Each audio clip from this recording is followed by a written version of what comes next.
வணக்கம். ஒரு நீண்ட இடைவேளைக்கு பிறகு நான் இன்றைக்கி தான் மீடியாவை மீட் பண்ணுறேன், ப்ரெஸ்ஸை மீட் பண்ணுறேன். உங்களை சந்திக்க வேண்டுமென்று இப்போ என்னோடய பிஆர்ஓ கோவிந்தராஜ் அவரிடம் சொன்னேன்.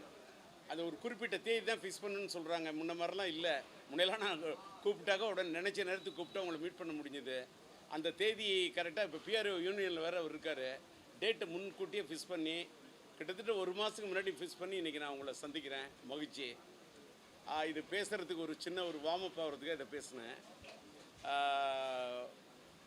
11 மணிக்கு இது கரெக்டாக ப்ரெஸ் மீட்டிங் ஆரம்பிக்கணும்னு அவர்கிட்ட சொல்லியிருந்தேன். அந்த பஞ்சுவாலிட்டி படி நான் 11 மணிக்கு முன்னாடி வந்துட்டேன். அது இதை எதற்காக சொல்கிறேன்னா, லைஃப்பில் ஒரு லட்சியம் இருக்கணும், ஒரு மனிதனுக்கு ஒரு பிரின்சிபல் இருக்கணும். இப்படின்னா இப்படி தான் அப்படின்றது எனக்கு இன்றைக்கி எல்லோரும் இங்கே பார்க்கும்போது என்னோடய நண்பர்கள் அவ்வளோ பேரை பார்க்குறதுல அவ்வளோ மகிழ்ச்சியாக இருக்கேன். அது பேர் சொன்னோன்னா வச்சுக்க லிஸ்ட்டு போயிட்டே இருக்கும். தேவராஜா பார்க்குறேன், மீனாட்சி சுந்தரத்தை பார்க்குறேன், சித்ராமணியை பார்க்குறேன், கிளாமரை பார்க்குறேன். அப்படியே என்னோடய நண்பர்கள் அத்தனை பேரையும் பார்க்கும்போது ஜெயச்சந்திரன் பார்க்குறேன், சந்தோஷமாக இருக்குது. ஆனால் இன்னும் சில முகங்களை நான் மிஸ் பண்ணுறேன். அது ஒரு பக்கமாக இருந்தாலும் கூட நான் இன்றைக்கி இந்த ப்ரெஸ் மீட்டிங்கோட மெயின் கருத்தை மட்டும் சொல்லிடுறேன். நான் இப்பொழுது என்னுடைய படங்களான பல்வேறுபட்ட படங்களை திரையரங்குகளில் ரீரிலீஸ் செய்வதற்காக நான் தயாராகி இருக்கின்றேன். அதற்காக இப்போ டிஆர் டாக்கீஸ் என்ற ஒரு புதிய நிறுவனத்தை உருவாக்கி இருக்கின்றேன். இது ஒரு ஓடிடி தளமாகவும் இருக்கும், இது யூடியூப்பாகவும் இருக்கும். ஆனால் இந்த டிஆர் டாக்கீஸின் பிரதான நோக்கம் திரையரங்குகளில் என்னுடைய படங்களை, பல படங்கள் என்கிட்ட இருக்குது, அது எல்லா படத்தையும் இந்த நிறுவனத்தின் மூலம் நான் வெளியிடுவதற்காக தயாராகி இருக்கின்றேன். அதற்கு பிள்ளையார் சுழி போட்டதைப் போல என்னுடைய முதல் படமாக எங்களுடைய தயாரிப்பு நிறுவனத்தில் நாங்கள் எடுத்த முதல் படம் தஞ்சை சினியார்ட்ஸ். என்னுடைய மனைவி உஷா ராஜேந்தர் அதன் தயாரிப்பாளர். அந்த தஞ்சை சினியார்ட்ஸின் நிறுவனத்தின் மூலம் நாங்கள் எடுத்த உயிர் உள்ளவரை உஷா திரைப்படத்தை இப்பொழுது இந்த டிஆர் டாக்கீஸ் என்ற இந்த நிறுவனத்தின் மூலம் ரீரிலீஸ் செய்ய இருக்கின்றேன். செப்டம்பர் மாதத்தை ஒட்டி இந்த வெளியீடு இருக்கலாம் என்று நினைக்கின்றேன். ஏன்னு கேட்டாக்க நல்ல ஸ்ட்ராட்டஜி பார்த்து எந்த படமும் இல்லாத நேரத்தில் படத்தை வெளியிடுவது மட்டுமே வியாபார ரீதியாக அது வெற்றிகரமாக இருக்கும் என்ற காரணத்தால் செப்டம்பர் மாதத்தை நான் மனதில் வைத்து கொண்டிருக்கின்றேன். இந்த செப்டம்பர் மாதத்தை நான் தேர்ந்தெடுப்பதற்கு ஒரு காரணம், 1982ஆம் ஆண்டு செப்டம்பர் மாதம் 16ஆம் தேதி நான் என் மனைவி உஷா ராஜேந்தரை கரம் பிடித்தேன், அவளை மனம் முடித்தேன். அதற்கு பிறகுதான் இந்த உயிருள்ள உஷா என்ற படத்தை படம் பிடித்தேன். ரசிகர் பெருமக்களுடைய இதயத்திலே இடம் பிடித்தேன் என்று சொல்லக்கூடிய அளவுக்கு அந்த படம் ரசிகர்களோட ஆதரவாளியும் நீங்கள் தந்த ஆதரவாளியும் நல்ல வெற்றி பெற்றது. அந்த படத்தை தான் மீண்டும் அதே இந்த செப்டம்பர் மாதத்திலே எல்லாம் வல்ல இறைவனுடைய அருளின் காரணமாக, இறைவனுடைய நாட்டம் இருந்தால் இன்ஷா அல்லாஹ், பிரைஸ் தி லார்ட், அல்லேலூயா, இறைவனுடைய அருள் இருந்தால் நான் இந்த படத்தை செப்டம்பர் மாதம் வெளியிட முயற்சி செய்கின்றேன். என்னுடைய முயற்சிக்கு நீங்கள் உறுதுணையாக இருக்க வேண்டும், கை கொடுக்க வேண்டும் என்பதற்காகத்தான் இந்த ப்ரெஸ் மீட்டிங் இன்றைக்கி நான் சொல்கிறேன்.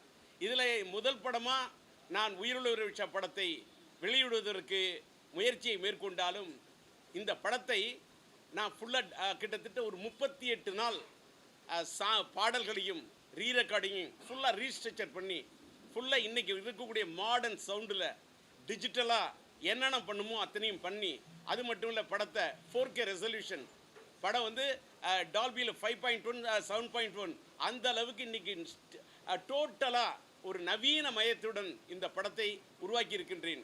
இதற்காக ரொம்ப ஸ்ட்ரெயின் பண்ணி ரொம்ப பாடுபட்டு இதை உருவாக்கியிருக்கிறேன். இந்த படத்தை அதை கொண்டு போய் சேர்க்க வேண்டிய பொறுப்பு உங்களுக்கு இருக்கிறது. என்னை பல கட்டத்தில் எனக்காக இருக்கட்டும், என்னுடைய மகன் சிலம்பரசனாக இருக்கட்டும், எங்களுடைய முயற்சிகளில் எங்களுக்கு உறுதுணையாக இருந்தது, என் குடும்பத்துக்கே உறுதுணையாக இருந்தது. நாங்கள் ஒரு சினிமா குடும்பம், எங்களுக்கு உறுதுணையாக இருந்தது இந்த மீடியா தான். நீங்கள் இதிலையும் எனக்கு உறுதுணையாக இருக்க வேண்டும்.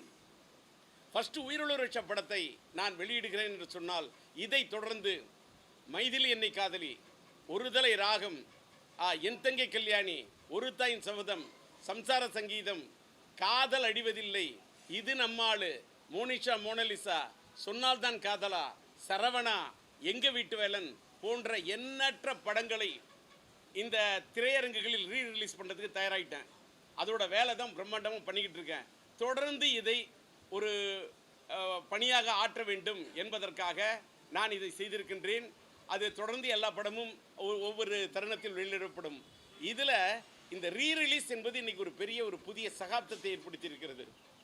புது படங்களுக்கு மத்தியிலே இந்த ரீரிலீஸ் படங்களும் பல படங்கள், உதாரணத்துக்கு நம்முடைய இனிய நண்பர் ஏஎம் ரத்னம் அவர்களுடைய நம்முடைய இளைய தளபதி விஜய் நடித்த கில்லி படம் அந்த ரீரிலீஸில் ஒரு பெரிய சரித்திரத்தை ஏற்படுத்தியிருக்கு. அதே போல் மறந்துவிட்ட நம்முடைய நடிகர் திலகம் ஐயா இது சிவாஜி கணேசன் ஐயா அவர்கள் நடித்த அந்த கர்ணன் படத்தை எங்களுடைய டிஸ்ட்ரிபியூட்டர் என் நண்பர் சொக்கலிங்கம் தான் வெளியிட்டார். அது வந்து ஒரு புதிய சகாப்தத்தை ஏற்படுத்தியது. அதே போல் புரட்சித் தலைவர் எம்ஜிஆர் அவர்களுடைய எத்தனையோ படங்களையும் எனக்கு ரீரிலீஸ் பண்ணி பெரிய சகாப்தத்தை ஏற்படுத்தி இருக்கின்றார்கள். இதில் நான் ஒன்று சொல்ல கடமைப்பட்டிருக்கின்றேன். இதில் இந்த திரையரங்கு உரிமையாளர்களின் பங்கு அற்புதமான பங்கு. பழைய படங்கள் என்று சொன்னவுடன் புது படங்களுக்கு மத்தியிலே பழைய படங்களை பார்க்க வேண்டும் என்று சொன்னால் மக்களுக்காக பெரிய காம்ப்ளெக்ஸில் கூட 100 ரூபாய்க்குத்தான் டிக்கெட்டு கொடுக்கின்ற காரணத்தால் நல்ல குடும்பமும் வந்து மக்கள் படம் பார்ப்பதற்கு ஒரு வாய்ப்பை ஏற்படுத்தி கொடுத்தார்கள். அதற்காக அது பெரிய காம்ப்ளெக்ஸாக இருந்தாலும் சரி, மால் திரையரங்கமாக இருந்தாலும் சரி, இந்த பழைய ரீரிலீஸ் படங்களுக்கு 100 ரூபாய் அவங்க வாங்கிக்கிட்டு படத்தை அவர்கள் வெளியிடுவது என்பது பாராட்டத்தக்கது. அவர்களுக்கு என்னுடைய மனமார்ந்த பாராட்டை தெரிவித்துக் கொள்கின்றேன். அவர்களுடைய முழு ஒத்துழைப்பையும் இந்த படத்தின் வெளியீட்டின் போது இன்னும் நிறைய படம் விடுறதுக்காக இருக்கேன். அதனால் அவங்களுடைய ஒத்துழைப்பை எதிர்பார்க்கின்றேன். இந்த படத்தை பொறுத்த வரைக்கும் இந்த படத்தில் நளினி தான் அன்றைக்கி வந்து கதாநாயகியா. அன்றைக்கி நளினி இந்த படத்தில் நடித்து ஒரு பெரிய ரவுண்டு வந்தாங்க. ஒரு அற்புதமான நடிகை, ஒரு நாட்டியம் தெரிந்தவர், முறைப்படி பரதநாட்டியம் கற்றவர். அவருடைய தந்தையாரே ஒரு பரதநாட்டிய வித்வான். அவருடைய தந்தை மூலமாக அவர் நாட்டியம் கற்ற காரணத்தால் அவருடைய டான்ஸு திறமைக்காக செலக்ட் பண்ணனே தவிர நடிப்பு திறமையும் அற்புதமாக அந்த பெண் கொடுத்த காரணத்தால் அந்த படம் சூப்பர் ஹிட் ஆச்சு. நளினி வந்து கதாநாயகன் நடிச்சிருந்தாங்க. அதே மாதிரி என்னுடைய நண்பன், என்னுடைய அண்ணாமலை பல்கலைக்கழகத்தில் என்னோட கூட படித்த ஒரு நண்பன் கங்காவைத்தான் கதாநாயகனாக அறிமுகப்படுத்தினேன். அவர் கங்கா மறைந்து விட்டார். அவர் மறைந்தாலும் கூட அவருடைய பெரிய ஆசை என்னன்னு கேட்டால், அப்பப்போ அண்ணன் இந்த உயிரிழச்ச படத்தை ரீரிலீஸ் பண்ணணும் அப்படிங்கிறத இந்த ரீரிலீஸ் பீரியடுக்கு முன்னாடியே என்கிட்ட வந்து அடிக்கடி சொல்லக்கூடிய ஒரு நண்பன். இன்றைக்கு அவர் என்னிடத்தில் இல்லை, நம்மிடத்தில் இல்லை. அவர் எங்கே இருந்தாலும் என்னுடைய குரல் அவருக்கு ஒலிக்கும். நான் ஆன்மாவை நம்பக்கூடியவன். ஒரு பக்கம் சினிமாவை நம்பினாலும் ஆன்மாவை நம்புகின்ற காரணத்தால் அந்த ஆன்மா இந்த குரலை கேட்கும் என்ற நம்பிக்கையில் அவர் இந்த படத்தில் கதாநாயகனாக அவர் நடிக்க வச்சுருந்தேன். இதை தவிர இந்த படத்தில் என்னுடைய இனிய நண்பர் ஒரு பிரதான வில்லனாக அன்றைக்கு நான் ராதா ரவி, நான் வந்து மறைந்து விட்ட நடிகவேல் எம்ஆர் ராதாவோட பெரிய ரசிகன். எனக்கு அதனாலேயே நடிகவேல் எம்ஆர் ராதா மேல் இருக்கக்கூடிய மரியாதையின் காரணமாகவே நான் நம்முடைய ராதா ரவியை அடைத்து இந்த படத்தில் ஒரு பெரிய பிரதான வில்லன் கதாபாத்திரத்தில் நடிக்க வச்சேன். அவரும் சளைக்காம அவ்வளவு பெரிய ஒத்துழைப்பு எனக்கு கொடுத்து இந்த படத்தில் அற்புதமான வில்லன் கதாபாத்திரத்தை பண்ணியிருந்தார். அன்று தொட்டு இன்று வரைக்கும் நடிச்சிருந்தேன். இப்போ நான் புதுசாக படம் எடுக்கிறேன்னு சொன்னாக்கா அந்த படத்துலேயும் ராதா ரவி இருக்கிறார், அவர் நடிக்க போகிறார். அந்த அளவுக்கு ராதா ரவியும் இந்த படத்தில் பண்ண. அதே மாதிரி எனக்கு நெஞ்சிலூர் ராகம் படத்தில் நடித்து எனக்கு ஒரு பெரிய ஒரு அற்புதமான கதாபாத்திரத்தில் நடித்து நல்ல ஒத்துழைப்பு கொடுத்த நம்முடைய நடிகை சரிதா அவர்களும் இந்த படத்தில் ஒரு கௌரவ இடத்துல தான் நடித்தாங்க. ஒரு அந்த காதலுடைய தன்மையை உணர்ந்து மென்மையான காதலை உண்மையான காதலை உணர்த்தக்கூடிய ஒரு அற்புதமான கதாபாத்திரத்தில் சரிதா அவர்கள் நடித்திருந்தார். அதை போல் என்னுடைய ஆசான நடிகர், எனக்கு குரு மாதிரி இருக்கக்கூடியவர், என்னுடைய எல்லா படத்திலும் இருப்பார், வெந்நீராடை மூர்த்தி ஐயா, அவரும் இந்த படத்தில் நடித்திருந்தார். அதை தவிர என் இனிய நண்பர் கவுண்டமணி அவர்கள் நடித்திருந்தார்.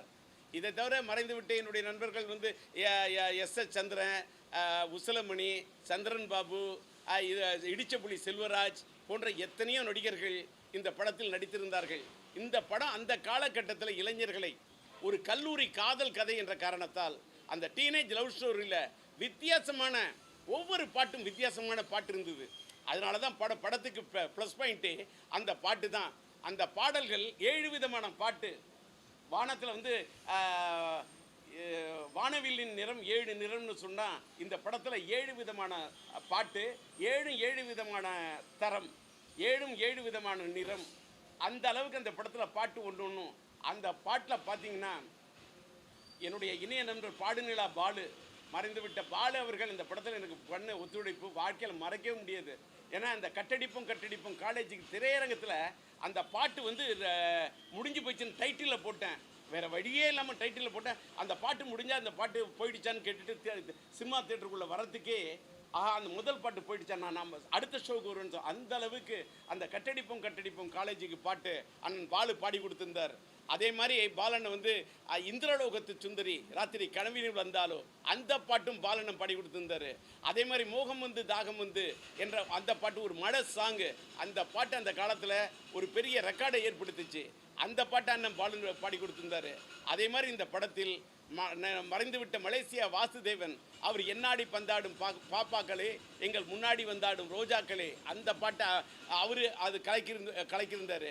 அதை போல இந்த படத்தில் இன்னொரு பாடல், முக்கியமான பாடல், அதை மறைந்துவிட்ட நம்முடைய சங்கீத சாம்ராட் என்று சொல்லக்கூடிய அண்ணன் டிஎம்எஸ் அவர்கள் இதயமதை கோவில் என்றேன் என்ற பாட்டை அவர் பாடி கொடுத்திருந்தார். அதை போல இந்த படத்தில் பெரிய ஒரு முக்கியமாக ஒரு பெரிய சிகரம் வைத்தார் போல, வைகைக்கரை காத்தே நில்லு, வஞ்சிதனை பார்த்தா சொல்லு, மன்னன் மனம் வாடுதென்று மங்கைதனை தேடுதென்று, காத்தே பூங்காத்தே என் கண்மணி அவளை கண்டால் காதோறும் போய் சொல்லு என்ற இந்த பாட்டை அண்ணன் ஜேசுதாஸ் அவர்கள் அவர் வந்து அந்த பாட்டுக்கு வந்து ஒரு உயிர் கொடுத்திருந்தார்.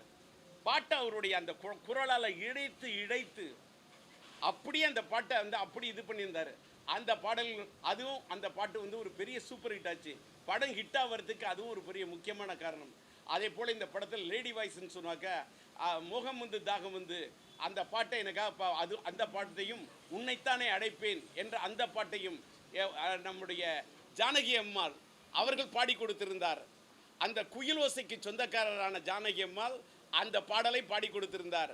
அதே போல் சசிரேகா அவர் ஏலேலம்பரை என்று சொல்லக்கூடிய அந்த பாடலாக இருக்கட்டும், இவர்கள் அத்தனை பேரும் சேர்ந்து இந்த படத்தின் இசையை, நான் என்னதான் ஒரு இசையமைப்பாளர் டியூன் போட்டாலும், என்னதான் ஒரு பாடலாசிரியராக நான் பாடல் வரி எழுதினாலும், அதற்கு உயிர் கொடுத்த இந்த பாடகர்களையும் பாடகிகளையும் இந்த நேரத்தில் நான் மனதார அவர்களை நான் வாழ்த்துகிறேன், அவர்களை பாராட்ட கடமைப்பட்டிருக்கின்றேன்.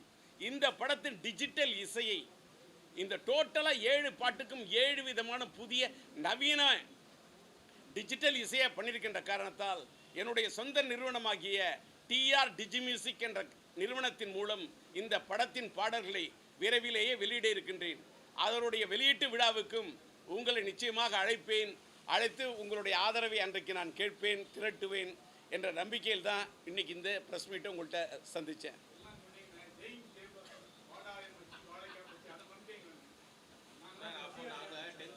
இன்னொன்று இல்லை ஒரு நீங்கள் கேட்குறது கரெக்டு. செயின் ஜெய்பால் கதாபாத்திரத்தில் அன்றைக்கி நான் தான் நடித்தேன்.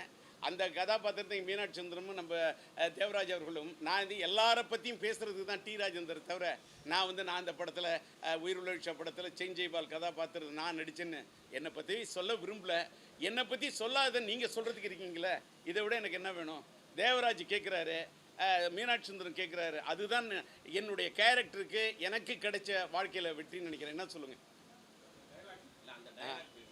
எது அது இல்லை முதல்ல ஒரு தவறான கருது. இந்த வாடாய மச்சி வாழைக்காய் பச்சி என்ற இந்த டயலாக் இந்த படம் கிடையாது, அது தங்கைக்கு ஒரு கீதம்.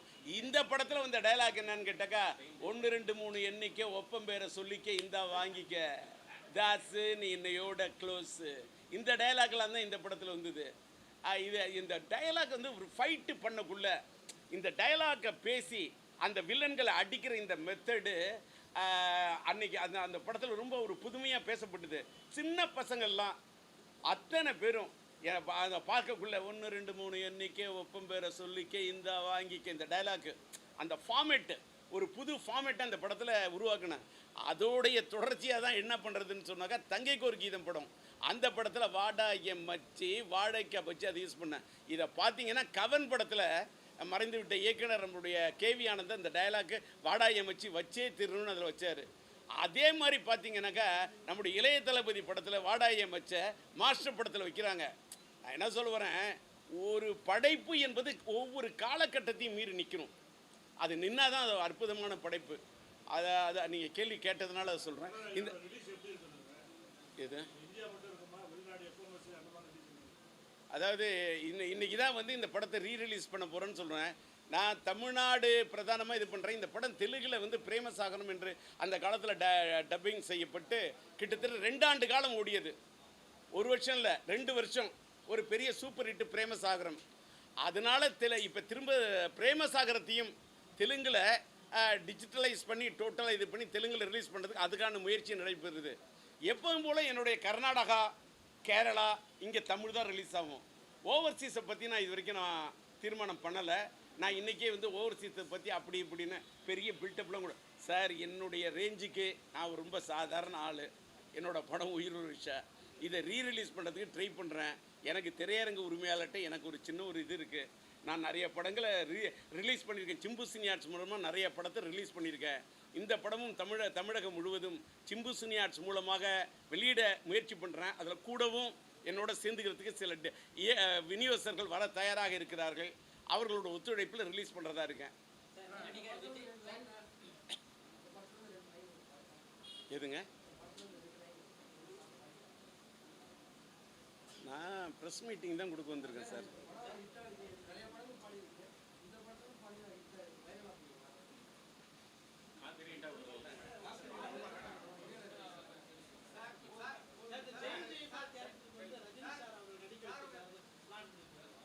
இப்போ இவர் கேட்கக்கூடிய கேள்வி வந்து தேனி கண்ணன்னு நினைக்கிறேன். இருட்டில் இருக்கிறாரு, இருந்தாலும் இந்த கண்ணாடி வச்சு கண்டுபிடிக்கிறேன். அவர் கேட்கக்கூடிய கேள்வியை கொஞ்சம் தெளிவாக கேளுங்க, சொல்கிறேன்.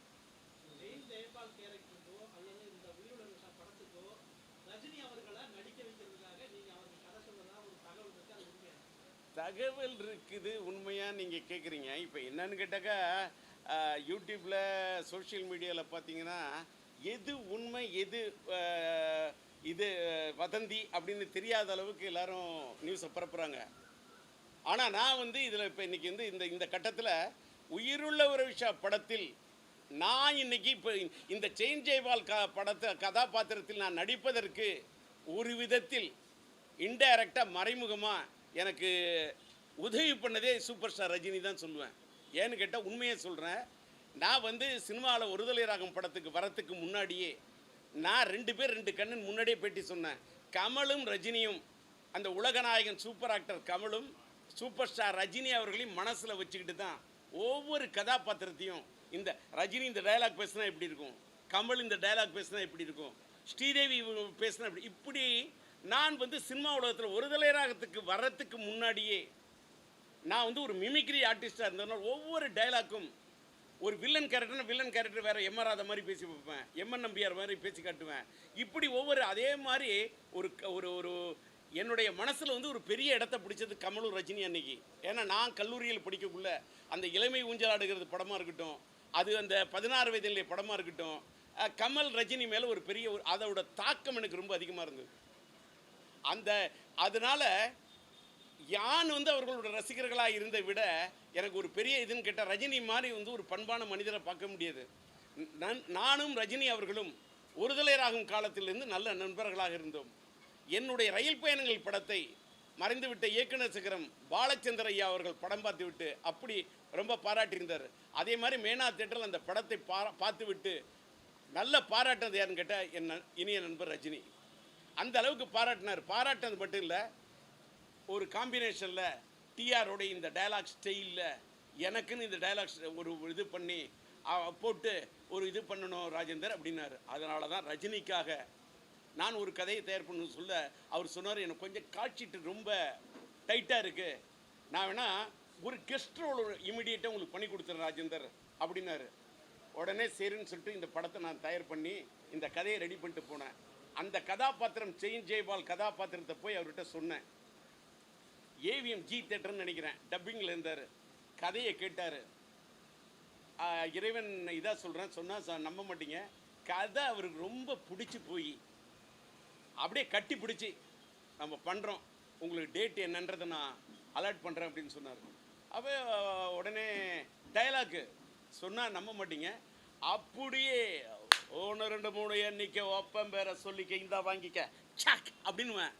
அப்படியே சக் சக் சக் சக் சக் சக் அப்படின்ற அந்த செயின் ஜெயபால் அப்படின்னு அவர் நடிச்சிருந்தா அவருக்கு நான் போட்டு வச்சிருந்த பாட்டே வேற, அவருக்கு நான் போட்டு வச்சிருந்த டயலாக் ஸ்டைலே வேற. இது நான் பேசுனது, அது பேசுனா அது வந்து என்ன தான் இருந்தாலும் இமயம்தான், அதோட உயரம் தான்.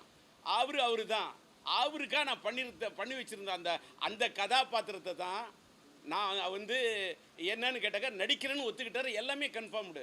ஒரே ஒரு சின்ன காரணத்தில் யார் ப்ரொடியூசர் அப்படின்னு சொல்லக்குள்ள ரஜினி சார் என்ன சொல்லிட்டாரு, டிஆர் யாராவது நல்ல ஒரு ப்ரொடியூசர், நீங்கள் ஹேம்நாக்கில் கூட டச்சில் இருக்கீங்க, கேஆர்ஜிகிட்ட கூட இதாக இருக்கீங்க, நெஞ்சில் ஊரகம் கேஆர்ஜிகிட்ட பண்ணியிருக்கீங்க, அதனால் பெரிய தயாரிப்பு நிறுவனத்தில் தான் இந்த படத்தை பண்ணுனாரு. அப்போ நான் ரஜினிகிட்ட சொன்னேன், இல்லை ரஜினி சார், எனக்கு வந்து பெரிய தயாரிப்பு நிறுவனத்தில் போனாலும் அதே சம்பளம் தான், நான் என்னோட சொந்த தயாரிப்பு நிறுவனத்தில் பண்ணாக்கா அதான் எனக்கு ப்ளஸ்ஸு. இப்போ நான் ராஜியை வச்சு டைரக்ட் பண்ணாலும் எனக்கு ஒரு சம்பளம், நான் சரிதாம்மா வச்சு படம் எடுத்தாலும் அது எனக்கு ஒரு சம்பளம், அதுவே எனக்கு பெரிய சம்பளம். ஆனால் அந்த சம்பளம் எனக்கு பத்தாது. நான் ராகன் தேடும் பல்லவின்னு ஒரு படத்தை ரிலீஸ் பண்ணி நானே சிட்டி திருச்சி ஏரியா அந்த மாதிரி ரிலீஸ் பண்ணேன். அதில் எனக்கு கொஞ்சம் லாஸு. இந்த லாஸை இன்றைக்கி நான் இது பண்ணணுன்னா, மேனேஜ் பண்ணணுன்னா ஒரு சொந்த படம் எடுக்கணும். அதுக்கு இந்த படத்தில் இந்த கெஸ்ட் ரோல் தான் உங்களை கேட்குறேன். இந்த ரோல் நீங்கள் சொந்த படத்தில் பண்ணிங்கன்னா பெட்டராக இருக்கும் ரஜினின்னு. அப்போ அது ரஜினி சொன்னார், ராஜேந்தர் நீங்கள் என்னோட பெஸ்ட்டு ஃப்ரெண்டு, நம்மளோட நட்பை இது முறிச்சிடக்கூடாது, நான் பெரிய நிறுவனத்தில் மட்டும்தான் நடிக்கணுன்ற ஒரு கொள்கையை இப்போ மனசில் ஏற்றி வச்சுருக்கேன், என்ன பண்ணலாம் நீங்கள் வழி சொல்லுங்கன்னாரு. அப்போ நான் ரஜினிகிட்ட சொன்னேன், இல்லை ரஜினி சார் ஒன்று பண்ணுவோம் சார், என்னால் உங்களுக்கு சிரமம் வேணாம், நீங்கள் உங்களோட கொள்கை எனக்காக உங்களுடைய கொள்கையை உங்களோட லட்சியத்தை உங்களோட பாதையை நீங்கள் மாற்றிக்காதீங்க, நான் ஒன்று பண்ணுறேன், இந்த படத்தை நான் பண்ணிவிட்டு நான் வாழ்க்கையில் ஒரு பெரிய நிறுவனமாக மாறி அதுக்கப்புறம் உங்களை வந்து பார்க்குறேன் அப்படின்னு சொல்லிட்டு நான் உருவாக்கின நிறுவனம் தான் தஞ்சை சினியார்ட்ஸ்.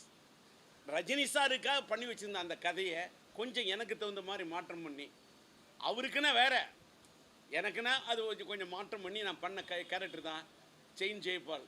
பார்த்தீங்களா, ஒரு செயின் ஜெயபால் கதாபாத்திரத்துக்குள்ளே இதுக்குள்ளே அந்த படத்தில் உயிருள்ள விஷயம் ஒரு இது வரும், ஒரு ஸ்டாச்சு ஒன்று வச்சுருப்பேன், இந்த தாடிக்கு பின்னால் ஒரு பெரிய கதையே இருக்குன்னு சொன்னோன்னா அந்த தாடியோட இது அப்படி டேர்ன் பண்ணோம், அதுக்கு பின்னாடி ஒரு பெண் வருவா. இந்த அளவுக்கு ஒவ்வொன்றையும் ரசித்து நான் அந்த படத்தில் பண்ணியிருப்பேன். அதே மாதிரி இந்த செயின் ஜெயபால் கேரக்டருக்குள்ளே இதுக்கு பின்னாடி ஒரு பெரிய கதையே இருக்குங்கிறத இன்றைக்கி தான் இவ்வளோ ப்ரெஸ்ஸுக்கு முன்னாடி நான் சொல்லிட்டேன். இதுதான் உண்மை.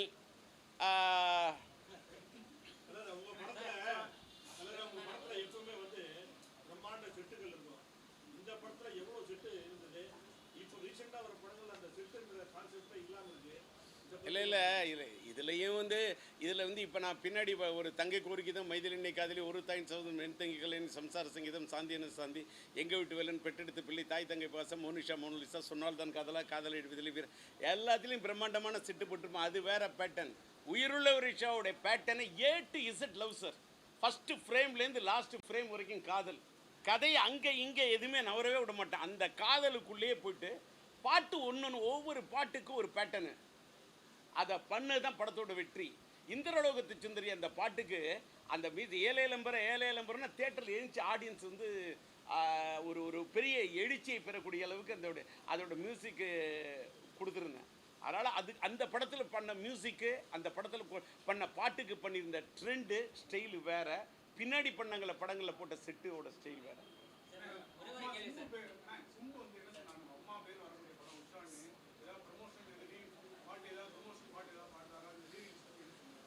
இல்லை அவங்க அதாவது சிம்பு சாரை பற்றி இந்த கேள்வியோடு நிறுத்திங்க. நான் இது வந்து உயிருள்ள விஷா இது ஒன்று சொன்னதில் மீனாட்சி சுந்தரம் ரொம்ப ரிலேட்டடாக கேள்வி கேட்டீங்க. சிம்பு பிறக்கிறதுக்கு முன்னாடியே நான் எடுத்த படம் தான் உயிருள்ள விஷா. 1982 செப்டம்பர் 16 மனைவியை திருமணம் பண்ணேன். 1983 மார்ச் மாதம் 4 படத்தை ரிலீஸ் பண்ணேன். என்னுடைய மனைவியை நான் உயிருள்ள விஷான்னு கரம் பிடித்ததுக்கு பின்ன படம் ஒரு மனைவி அமைவதெல்லாம் இறைவன் கொடுத்த வரம்னா ஒவ்வொரு ஆண்மகனுக்கும் அவனோட கல்யாணத்துக்கு பிறகு ஒரு தூக்கும். சில பேருக்கு தூக்கிடுது, சில பேருக்கு துரதிருஷ்டவசமாக இதாகிடுது. ஆனால் இறைவனுடைய அருளால் என் மனைவி நான் திருமணம் பண்ண பிறகு அந்த படம் எனக்கு ஒரு பெரிய சூப்பர் ஹிட்டை கொடுத்து நான் இவ்வளவு பெரிய இத்தனை படங்களை சொந்த தயாரிப்பில் இவ்வளவு படம் என்னால் எடுக்க முடிய அளவுக்கு இருந்ததுன்னா என் மனைவி தான் தயாரிப்பாளராக என் உடன் இருந்து அவ்வளோ இது பண்ணாங்க. அதற்கு பிறகு தான் சிம்பு பிறந்தார். அவரு தான் அப்போ ஃபஸ்ட்டு ரிலீஸ் உயிரில் ஒரு பண்ணுங்க. ஏன்னு கேட்டால் இப்போ நான் ஒருதலை ராகம் படத்தை கூட பண்ணணும்னு முடிவு பண்ணேன். மைதிலி ஒருதலை ராகம் படத்துடைய தயாரிப்பாளர் EM இப்ராஹிம். ஆனால் அந்த படத்தின் நெகட்டிவ் ரைட்டை நான் வந்து சிம்பு சினியாட்ஸின் சார்பாக நான் வாங்கிட்டேன். ஒருதலை ராகமும் என்னுடைய முதல் படம் அதான். அதையும் இந்த காலகட்டத்தில் இன்றைக்கி இருக்கக்கூடிய இந்த ஆடியன்ஸ்கிட்ட கொண்டு போய் சேர்க்கணும் முயற்சி பண்ணுறேன். அதனால் உயிரிழு ரிக்ஷா படத்தை ரிலீஸ் பண்ணணுன்னு ஐடியா கொடுத்தே சிம்பு. அவருக்கு இந்த படத்தில் வரக்குள்ள இந்த கட்டடிப்போம் காலேஜுக்கு அந்த பாட்டு ரொம்ப பிடிக்கும். அந்த பாட்டை வந்து என்னாசை மைதிலிய படத்தை வந்து அதை அவர் வந்து மைதிலியோட பாட்டை வந்து மன்மதன் படத்தில் ரீமிக்ஸ் பண்ணியிருப்பார். அம்மாடி ஆத்தாடியே அவங்க அப்பாவுக்கு வந்து வல்லவல்ல என்னை வந்து பாட விட்டுருப்பார். அதே மாதிரி கலாசாலே என்னை பாட வச்சுருப்பார். அவருக்கு என்னோட பாடல்கள் செல்லதில் ஒரு இது இருக்குண்ட. அதில் அவருடைய ரொம்ப நாள் ஆசை இந்த கட்டடிப்போம் காலேஜுக்கு பாட்டை நீங்கள் வந்து ரீமிக்ஸ் பண்ணணுப்பான்னு சொல்லிட்டு இருந்தார்.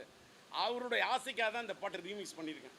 சார், இப்போ 2வது பாகங்கள் வந்து கலாச்சாரம் வந்து பெருகி வந்து நிறைய படங்கள் ஹிட் ஆகுது. உங்கள் படத்தை வந்துட்டு 2வது பாகம் உருவாக்கணும்னா என்ன படத்தை உருவாக்கணும்? இல்லை, உயிரிழு ரிக்ஷா படத்தை 2வது பாகம் பண்ணாலும் எனக்கு ஒரு ஐடியா இருக்குது. ஏன்னு கேட்டாக்கா இன்றைக்கி வந்து ட்ரெண்டு என்னன்னு கேட்டாக்கா யங்ஸ்டர்ஸ் தேட்டருக்கு வரணும் சார். இளைஞர்களை அவங்கள டார்கெட் பண்ணி இன்றைக்கி 2K கிட்ஸ் அவங்களோட மனநிலையே வேறு. அதுக்கு தகுந்த மாதிரி எல்லாத்துக்கும் மேலே இன்றைக்கி சினிமாவில் ஒரு புது ட்ரெண்டு. அது கரெக்டாக என்னன்னு எனக்கு சொல்ல தெரியல. மீண்டும் கொஞ்சம் குடும்பப்பாங்கான விஷயங்கள் இருந்தாலும் திரையரங்குகளுக்கு மக்கள் வரக்கூடிய ஒரு சூழ்நிலை உருவாகி இருப்பதாக நான் யூகிக்கிறேன். இந்த இது வரணும். ஆனால் இப்போவும் சொல்கிறேன், சினிமாவுக்கு 200 ரூபா மாலில் வந்து டிக்கெட் ரேட்டு இருந்தாக்கா படம் பார்க்கக்கூடிய ஆடியன்ஸுக்கு கஷ்டம். இது என்னுடைய தனிப்பட்ட கருத்து. ஒரு அது பாப்கார்னுக்கு அவ்வளோ ரூபா, இதுக்கு அவ்வளோ ரூபா, இதெல்லாம் சொன்னாக்கா ஒரு படம் பார்க்கணும் ஒரு ஏழை எளிய மக்கள் தேட்டருக்கு. என்னுடைய காலத்தில் நான் இவ்வளோ பெரிய ஆளானது காரணமே என் படம்லாம் குடும்பமாக எல்லாரும் வந்து படம் பார்த்தாங்க. ஊர்லெல்லாம் கிராமத்தெல்லாம் வண்டி கட்டிட்டு அதில் கட்டிட்டு அப்படிலாம் வந்து படம் பார்த்தாங்க. தங்கை கோர்க்கிதம் எந்தங்களை எல்லாம் அந்த காலகட்டம் இன்னைக்கு இல்லை. திரும்ப இல்லை எல்லாமே. ஆமாம், அன்றைக்கி சாதாரண ஃபோனில் பேசணும், இன்றைக்கி செல்ஃபோனில் பேசுகிறோம், ஐஃபோனில் பேசுகிறோம், ஸ்மார்ட் ஃபோனில் பேசுகிறோம். இன்றைக்கி வாட்ஸ்அப் காலமாக இருக்குது. அது திரும்ப வருமானா மக்கள் எதை எப்போ எப்படி இது பண்ணுவாங்கன்னு தெரியாது. இது திரையரங்கு உரிமையாளர்களே இந்த பெரிய படங்கள், நான் பெரிய ஸ்டார் படங்களுக்கு ஒரு ரேட் இருக்கிறதுல எனக்கு மாறுபட்ட கருத்தே இல்லை. அதோட பட்ஜெட்டு வேறு.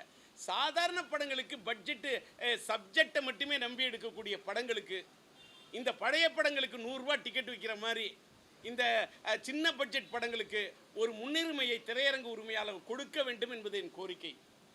ஒரு வேளை அதை மாதிரி கொடுத்தாங்கன்னா திரும்ப சினிமாவுக்கு ஒரு பொற்காலம் வரும்.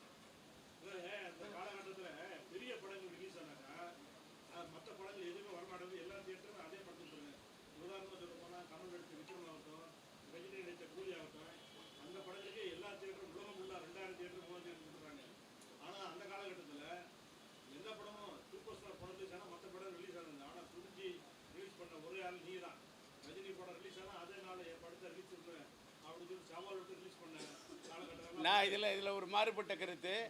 அவர் துடுக்கிங்கிறங்களப்போ உயிரிழு ரிக்ஷா வந்தது, தங்கமகன் படம் வந்தப்போ தங்கை கோர்க்கிதை வந்தது. இப்படி அதே மாதிரி என்னோடய படங்கள் நிறையா வந்திருக்கு. அதே மாதிரி மோனிஷா என் படையப்பா வந்தப்போ மோனிஷா என் மொழிசா வந்தது. ஆனால் படையப்பா மோனிஷா மொழிசா ரெண்டுத்தையும் ஒரே நாள் ரிலீஸ் பண்ணியிருக்கோம். மோனிஷா என் மொழிசாலும் சிலம்பு படத்தில் நடிச்சிருக்கான். ஆனால் ஃபஸ்ட்டு ஷோ என் பையன் படையப்பாவுக்கு தான் போகிறான். நானே ரஜினியோட ரசிகன், என் பையனும் ரஜினி ரசிகன் தான் இருந்தான். நான் கமல் ரசிகனா, என் பையனும் அதே மாதிரி அவர் கமல் ரசிகனாக இருந்தார். இதான் உண்மை. அதை பாரு, நான் ரஜினி சார் படத்தோட சவால் விட்டுலாம் படத்தை விடல. நல்லா புரிஞ்சுக்கணும், ரஜினி சார் படத்துக்கு அவ்வளோ தேட்டர் அந்த காலத்தில் போடுறாங்கன்னா, அதாவது அது பிஞ்சு பீராஜி ஒரு கேப் இருக்கிற தேட்டர்லாம் நமக்கு கிடைக்கும். அதில் போட்டோம்னா அதோடு சேர்ந்து நம்மளும் அப்படியே வெளியில் வருவோமேனு வந்த படங்கள் தான் அது. அதனால் வந்து நீங்கள் இந்த மாதிரிலாம் சவால் விட்டு ரஜினி அது இதெல்லாம் சைடில் இருந்து ஜெயச்சந்திரா, நீ தினகரனில் இருந்த காலத்துலேருந்து உங்களுக்கு தெரியும். அந்த மாதிரி சொல்லக்கூடாது.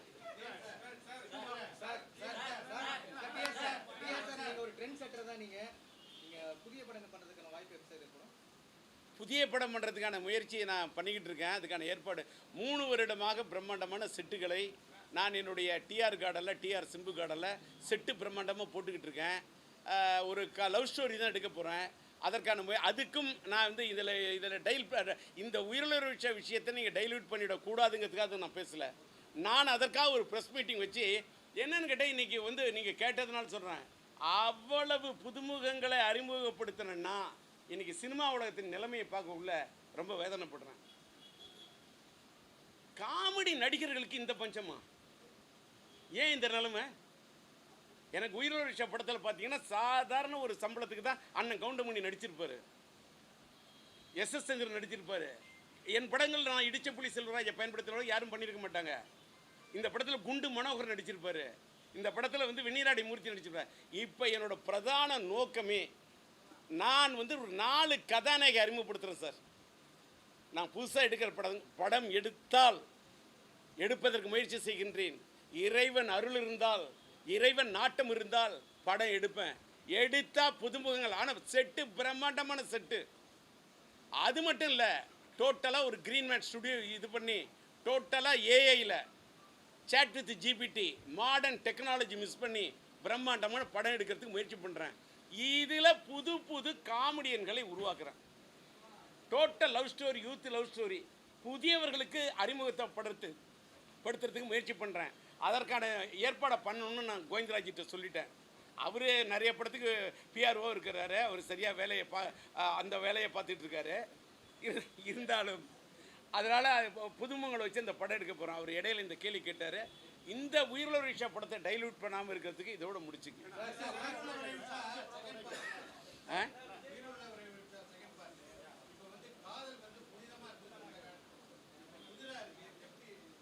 அது இன்னொன்று நீங்கள் இதை அதனால தான் உயிருள்ள ஒரே ஒரு மேட்ரு.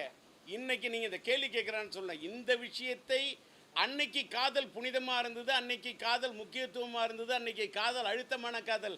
இன்னைக்கு இருக்கக்கூடிய காதல் வேற. இது ஃபாஸ்ட் ஃபுட்டு காலம். இது காதல் இன்னைக்கு fast love, false love, fake love அப்படி போயிட்டுருக்கு. ஆனால் இந்த கம்பேரிசனை தான் நான் படம் எடுக்கிறேன். நீங்கள் இப்படி சொல்கிறதுனால உண்மையான காதலை நாட்டில் இல்லாமல் போயிடாது, பர்சன்டேஜ் கம்மியாக இருக்கலாம். இன்றைக்கும் தன்னுடைய காதலுக்காக உயிரை விடக்கூடிய பொண்ணு இருக்க, இன்றைக்கும் தன்னுடைய காதலுக்காக உயிரை விடக்கூடிய பையன் இருக்கானே. காதலுக்காக உயிரை விடக்கூடிய பையனும் இருக்கான், பொண்ணு இருக்கான். அதனால தான் உயிருக்கு நிகரானது, உயிரை தாண்டது காதல். அப்படிங்கிறனால தான் உயிர் உள்ள ஒரு விஷயம்னு படம் எடுத்தேன்.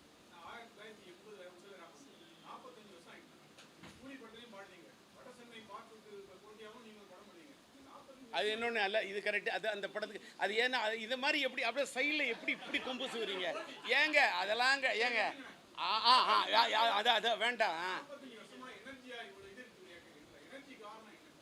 இது எத்தனையோ வருஷமாக சொல்கிறேன், அதை திரும்ப சொன்னா இவர்கிட்ட எப்படின்னா என்னன்னு கேட்டாக்கா, எனர்ஜிக்கு காரணம் ஒன்றும் இல்லை. அவனாக்கா இதில் பட தூதுக்கா தின்னக்குண்ட தூதுக்கா அதுக்கு இதுக்கா தூதுக்கா தின்னக்குண்ட தூதுக்கா இப்படின்னு சொன்னாக்கா, இந்த பீட்டை கொடுக்குறேன்னு சொன்னால் வீட்டில் ட்ரம் அடிச்சுக்கிட்டே இருக்கிறேன். வாழ்க்கையில் சின்ன பசங்களுக்கு அடுத்த தலைமுறை தம் அடிக்கலாம், ஆனால் உன்னோட தம் போயிடும். அடிக்காத தம்மு. நான் ட்ரம் அடிக்கிறேன், அதான் ஸ்ட்ரென்த்தோடு இருக்கிறேன்.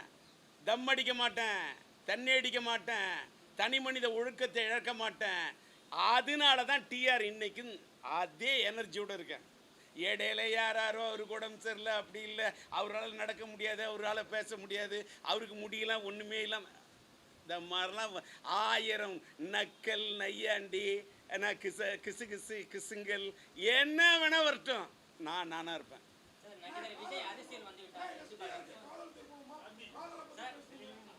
இன்னொன்று, இவ்வளவையும் எடுத்துட்டு யாருக்கு என்னென்ன வேணுமோ அதான் போட போறீங்க. அதுக்காக இஷ்டத்துக்கு வேற பிரஸ் மீட்டிங்ல போனா நீங்க என்ன கேள்வி கேட்குறீங்கன்னு பார்க்குறேன். அல்ல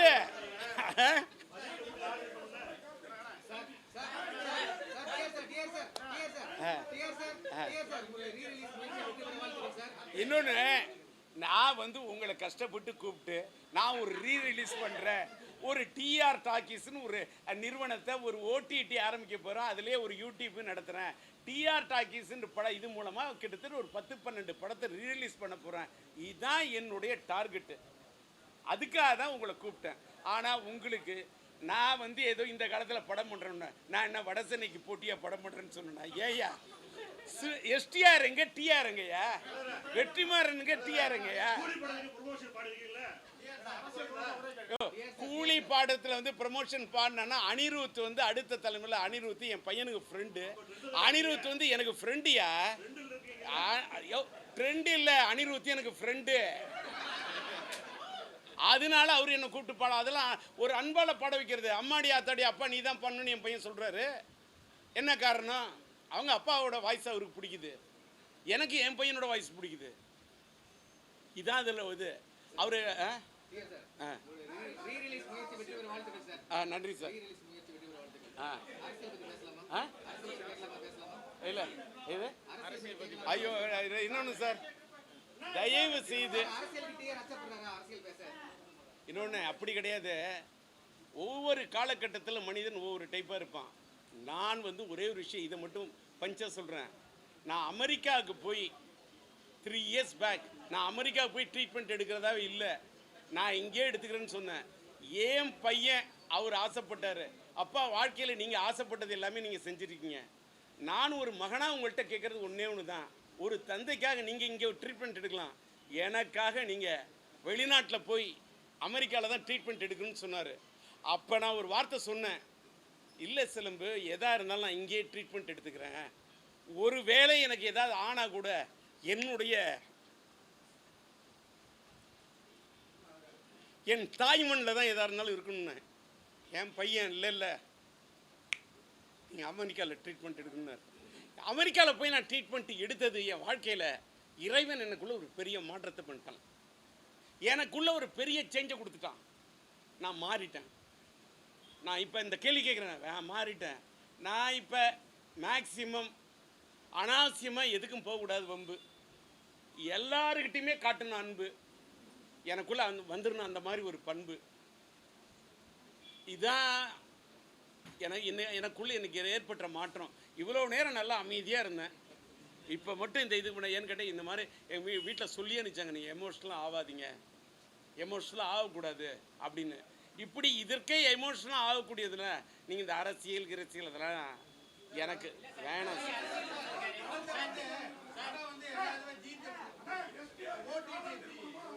என்னண்ணே?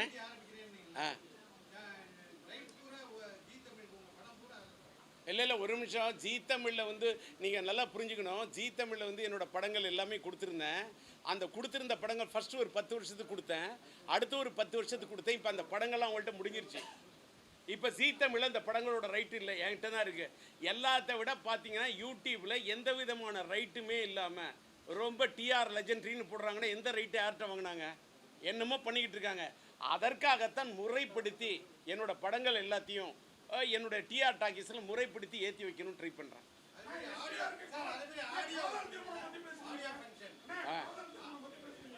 எதுண்ணே? என்ன என்ன இன்னொன்று, நான் உயிருள்ள படத்தில் கங்காவும் நளினியும் காதலிச்சு திருமணம் பண்ணுற மாதிரி படத்தை இது பண்ணுற அவர்களுடைய காதலை இணைத்து வைப்பதற்காக முற்பட்டு அதற்காக தான் செயின் ஜெய்வால் தன் உயிரையே கொடுக்கக்கூடிய கதாபாத்திரத்தை நடித்தேன். அதோடு நிறுத்திக்கணும். ஏன்னா இந்த திருமணத்தை பற்றி தான் அவளை இதோடு நிறுத்திக்கணும். ஏங்க ஒன்று அடுத்தது அது எப்படி அன்னைக்கு கொடுத்தது வந்து இப்போ உதாரணத்துக்கு இந்த படத்தோட ஆடியோ ரைட்டு அந்த காலத்தில் வெறும் ராயல்ட்டிக்கு பேஸில் கொடுத்தது ஏவிஎம் கொடுத்தோம். 10 பைசா ராயல்ட்டி கொடுக்கல படத்துக்கு, வெறும் 10 பைசா ராயல்ட்டி கொடுக்கல. அது அன்னைக்கு இருந்தது மோனோ காலம், கேசட்டுக்கு தான் கொடுத்தது. இன்னைக்கு டிஜிட்டல், டோட்டல் டிஜிட்டல். இன்னைக்கு இந்த படமாக இருக்கட்டும், மைதிலி என்னக்கா, அதுக்கெல்லாம் என்னுடைய உரிமைக்கு நான் இத்தனை நாள் எதுக்கு நான் ஃபைட் பண்ணல, இனிமேல் என் உரிமைக்கு நான் ஃபைட் பண்ணுவேன்.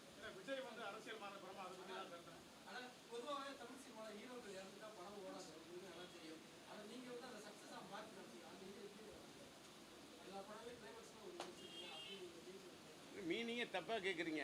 படத்தின் கதாநாயகன் எது அப்படின்னா, அதாவது நான் நிறைய படத்தில் இறந்த மாதிரி நடிச்சிருப்பேன். அதுக்கு ஒவ்வொருத்தருக்கும் ஒரு பேட்டர்ன் சார். இப்போ ஷேக்ஸ்பியரோட இது பார்த்தீங்கன்னா சிலது காமெடியாக இருக்கும், சிலது ட்ராஜடியாக இருக்கும். என்னை பொறுத்தவரையில் எனக்கு வந்து சினிமாவில் ட்ராஜடி தான் பிடிக்கும். மேக்ஸிமம் ட்ராஜடி தான் பிடிக்கும். இது வந்து ஒவ்வொருத்தரோட டேஸ்ட்டு. சினிமாவில் மட்டும் சார் அன்றைய காலகட்டத்தில் உங்களுடைய படங்களை பார்க்கும்போது இந்த பெட்டி அனுப்பும்போது ஆப்ரேட்டர்களுக்கு ஒரு அன்பளிப்பு வச்சு அனுப்புவீங்க. ஆனால் இன்னைக்கு வந்து அந்த அந்த சம்பவத்தை சொல்லுவீங்க. ஆனால் இன்னைக்கு ஆப்ரேட்டருங்கிற ஒரு சமூகமே இல்லாமல் போச்சு. இதை பற்றி நீங்கள் அது நான் வந்து ஒரு காலகட்டத்தில் இப்போ என்னுடைய படம் எத்தனை பொட்டி போனாலும் அந்த பொட்டியில் கொண்டு போய் அப்படியே ரூபா நோட்டு கட்ட மாற்றி வச்சுப்பேன். மாற்றி வச்சுட்டு 200 500 எல்லாத்தையும் என் பையன் சிலம்பரசன் சின்ன பையன், அந்த பையனோட கையால் வைக்க சொல்லுவேன். இந்த பொட்டை அப்பா அப்படின்னு தான் குனிஞ்சு அந்த வழியே தெரியாமல் என் பையன் வைப்பான். அப்போ என்ன சொல்லுவேன், இந்த 500 ரூபாயோ 200 ரூபாயோ, சில படத்தில் 200 வச்சேன், சில படத்தில் 500 அந்த பொட்டியில் வைப்பேன். ஃபஸ்ட்டு பொட்டி வந்து படத்தை திறந்து மக்கள்கிட்ட காட்டுறதை விட ஃபஸ்ட்டு பொட்டியை திறக்கக்கூடிய ஆப்ரேட்டர் அவங்க சந்தோஷமாக இருந்தால் தான் நம்ம குடும்பம் சந்தோஷமாக இருக்கும். இதுதான் என்னோட கொள்கை. அவங்க அப்படியே கண்ணில் அப்படியே அந்த பணத்தை எடுக்கும்போது சில ஆப்ரேட்டருக்கு ஃபோன் பண்ணி சொல்லுவாங்க, ஐயா படம் சூப்பர் ஐயா. அதே நேரத்தில் ஒரு படத்தின் ஆப்ரேட்டருக்கு இருக்கக்கூடிய ஞானம், ஒரு படம் வெற்றி படமோ தோல்வி படமோ அவங்க தான் சார் நிர்ணயம் பண்ணுறது. மக்களோட பல்ஸை பார்க்கக்கூடியவங்க அவங்க. இன்றைக்கி பொட்டியே இப்போ அனுப்புறலையே, நம்ம டிஜிட்டலாக மாறிட்டோம்ல சார். நீங்கள் கொள்கை பிடித்தம் உள்ளவர், நீங்கள் உங்களுடைய லட்சிய திமுக உங்களுடைய ரட்சிப்பே இல்லாமல் போயிருக்கு. விஜய டி ராஜேந்தர் வெறும் டி ராஜேந்தரம் இருக்கிறாரு. இந்த நிலைப்பாடெல்லாம் வந்து உங்கள் உறுதித்தன்மையில் மாறுதலை காட்டுதா? இல்லை நீங்கள் வந்து நான் விஜய் டி ராஜேந்திரன் ஒரு பேரை வந்து ஒரு மாற்றி வச்சுருந்தேன். மறுபடியும் நான் டி ராஜேந்திரன் மாதிரி கெசட்லேயே என் பேர் டி ராஜேந்திரன் ஆகிட்டேன். ஒரு ஆள் உங்களை மாதிரி ஒருத்தவங்க கேள்வி கேட்டாங்க, விஜய் டி ராஜேந்தர் தான் இருந்தால் ஜெயிக்க முடியுமா டி ராஜேந்திரா? இல்லை, எனக்கு விஜய் டி ராஜேந்தர் வேணாம், டி ராஜேந்தர் போட்டுவிட்டேன். நான் வந்து ஒரு கேரக்டரைசேஷன், நான் இப்படி தான் இருப்பேன்னா இப்படி தான் இருப்பேன். எனக்கு லட்சிய திமுக வேணும்னா அன்றைக்கி எனக்கு லட்சிய திமுக தேவைப்பட்டது வச்சுக்கிட்டேன். ஏன் வச்சுக்கிட்டேன்னு கேட்டாக்கா, நான் முன்னாள் திமுக காரனாக இருந்தேன். நான் வெளியில் வந்த பிறகு நான் அந்த கட்சிக்கு போனேன் இந்த கட்சிக்கு போனேன்னு எனக்கு பேர் வரக்கூடாது. நாங்கள் என் கழுத்துக்கு நானே எடுத்து ஒரு தாலி கட்டிக்கிட்ட மாதிரி கட்டிக்கிட்டேன். ஏன்னா யாருமே இது பண்ணக்கூடாது. நான் லட்சிய திமுக, நான் எந்த கட்சிக்கும் யார் கட்சிக்கும் நான் இது இத்தனை வருஷம் இருந்திருக்கேன். நான் ஏற்றுக்கொண்ட தலைவர் கலைஞர்னு ஒரு காலத்தில் சொன்னேன். அதற்கு பிறகு நான் பயங்கரமான எம்ஜிஆர் ரசிகன் சார். எம்ஜிஆரோட பாராட்டு விழாவில் வந்து டாக்டர் பட்டம் கொடுத்தனைக்கு பேசினேன். அந்த வானத்தில் இருக்கும் சந்திரனுக்கு கூட தேய்பிறை உண்டு, இந்த எம்ஜி ராமச்சந்திரனுக்கு தேய்பிறை என்பதே இல்லைன்னு பேசினேன். நான் எம்ஜிஆரின் ரசிகன். ஆனால் குடும்பம் வந்து திமுக குடும்பம். இதை போய் எம்ஜிஆர்ட்ட சொன்னது தான் சார் என் வாழ்க்கையிலே மாற்றம். நோ நான் அபிப்பிராயம் சொல்லி தான் அரசியல் வாட போதா?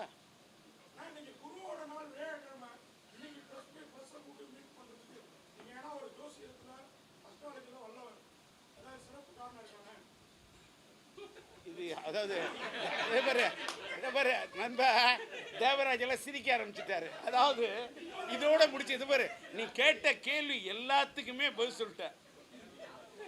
இன்னொன்று ஒரு விஷயம், எனக்கு ஜோசியத்தில் நம்பிக்கை உண்டான்னு கேட்டால் இருக்கு. கால நேரம்லாம் பார்த்து தான் எதுவுமே செய்யணும் இருக்கு. இன்னைக்கு பார்த்தாக்க வியாழக்கிழமை குருவோட நாள், குரு பார்க்க கோடி குற்றம் நீங்கும். இன்றைக்கி அதெல்லாம் பார்த்துட்டு இன்றைக்கி அது மட்டும் இல்லை, இன்றைக்கி தான் நான் நாள் பார்த்து பிஆர் அசோசியேட் தேதி சொல்லி வச்சேன். இப்போ செப்டம்பர் மாதம் இந்த படம் ரிலீஸ் ஆனால் பெட்டராக இருக்கும்னு நினைக்கிறேன். நம்ம என்ன தான் நினச்சாலும் everything is pre written, nothing is rewritten. எல்லாமே கடவுள் முன்கூட்டியே எழுதிட்டார். அதை நம்மளால் மாற்றி எழுதவே முடியாது.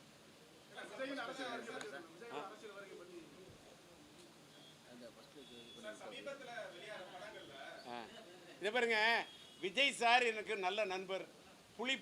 என்னுடைய நண்பர் வந்து பிடி செல்வகுமார் அந்த படத்தை எடுத்துருந்தோம். மற்ற படங்களுக்கெல்லாம் போகல. பிடி செல்வகுமார் அந்த படத்துக்கு எடுத்திருந்தப்போ ஆடியோ ரிலீஸ் ஃபங்க்ஷன் என்னை கூப்பிட்டாரு. வருந்தி என் நண்பர் பிடி செல்வகுமார் கூப்பிட்டதுக்காக தான் போய் பேசினேன். அந்த அத்தனை புலின்னு பேசினா எனக்கு புலினா பிடிக்கும். ஏன்னு கேட்டால் நான் தஞ்சை மாவட்டம், சோழர்களின் கொடி புலிக்கொடி. அப்படி போடு அறிவாள.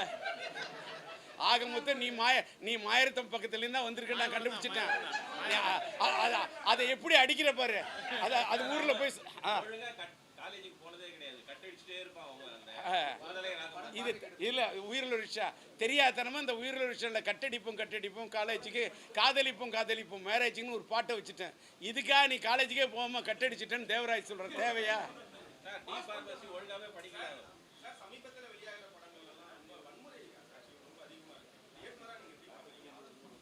ஒன்று சார், இது நிறைய இது எல்லாம் எதை சார் போட போகிறீங்க கண்டென்ட்டு?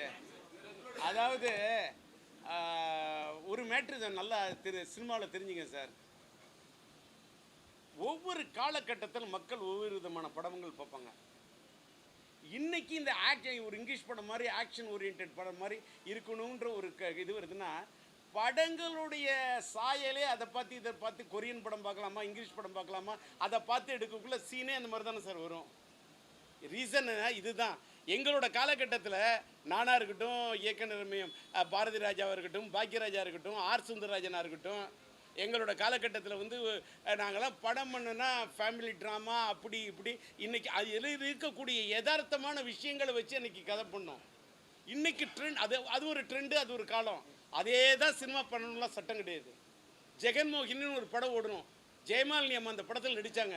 இந்தியாவே அந்த அம்மாவை கொண்டாடுது ஜெகன்மோகினி. அதுக்கு பிறகு எத்தனை இதை நீங்கள் பல மோகினி எடுக்கலாம், ஆனால் வாழ்க்கையில் வருமா ஒரே ஒரு ஜெகன்மோகினி? வராது.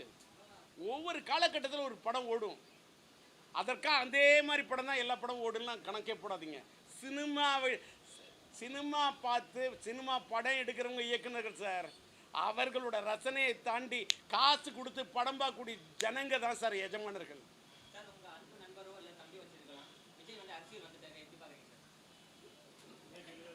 என்ன தேவராஜ் எப்படி இதெல்லாம் இந்த இவர் ஒரு கேள்வி கேட்டவர் சொல்லியாச்சு. அவரோட படம் அவர் எனக்கு நண்பர். விஜய் வந்து என்னோட நண்பருங்க. அது ஒரே ஒரு சார் ஒரு மேட்ரு இப்போ சொல்லிடுறேன். இது பஞ்சு என்னன்னு கேட்டால், இனிமேல் எந்த காரணத்தை மட்டும் மேக்சிமம் நான் என்னோட திரையுலகத்தில் மறைந்து விட்ட கேப்டன் விஜயகாந்த் வந்து என்னோட பெரிய நண்பர். அவருக்கு நான் சட்டம் சிரிக்கிறது மியூசிக் பண்ணேன்.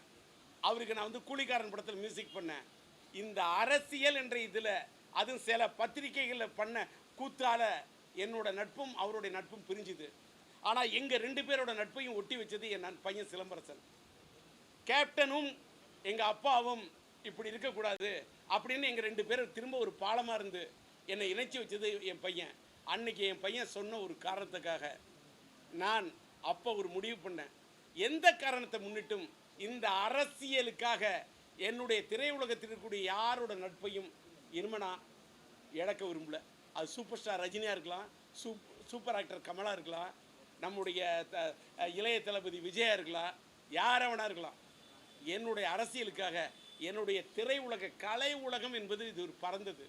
இது ஒரு சின்ன உலகமாக இருக்கலாம், ஆனால் இந்த உலகத்தில் இருக்கக்கூடிய யாரையும் நான் இழக்க விரும்பல.